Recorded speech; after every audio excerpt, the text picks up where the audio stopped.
So to really answer your question, that between the secular, I think check the lyrics first. What is the lyrics? Is it showing Jesus? Is it speaking of Jesus? Is he edifying Jesus? Or is it edifying self? Two, like I did mention the first point where we talked about who is singing the song. To who does that person belong? Does that person belong to Jesus? If that person belongs to Jesus, is the lifestyle showing Jesus? Because the source, like I said, the source from which the music comes from, there's a spirit backing that. Music, we know, is the universal language of life. It permeates everyone. It heals the soul. It helps your mind. It gives you inspiration. So if your source, or if that the source of the music, the secular music, or whatever music, if the source is from someone or from a pipeline that is being polluted, what do you think will happen? That pollution will go through it.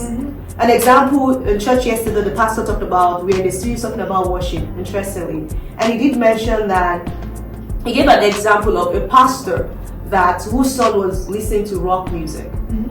From there, it was like, oh, there's really no big deal about it. He went deep into hard rock. That there was a point in time, because he kept at it, and it's matter of consistency, he kept at it. There was one time like that he said the guy felt a strange feeling in his room. And he was like, he jumped and was like, Daddy, he's coming.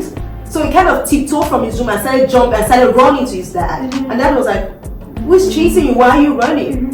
Like the pastor said yesterday, like the father had to say, or the son had to say to the father, that there's something in the room. So he could see it, but the father could not see it. So both of them went into the room, and the father started casting out whatever, like get out, whatever.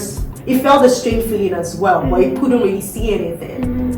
But he was trying to do that as a pastor, but he couldn't, because the guy had invited that thing.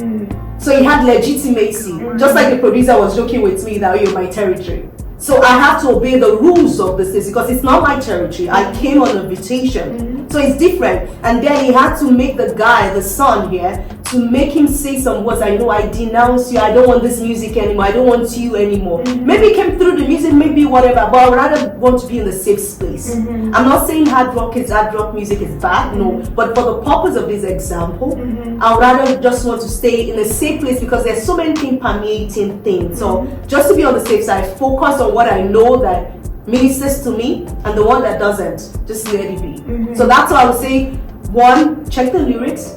Two, check who is speaking or who is singing the song. We also have spoken words, but who is speaking the spoken words? What's the lifestyle? By their fruit you shall know them. So look at that. That's the way I look at it.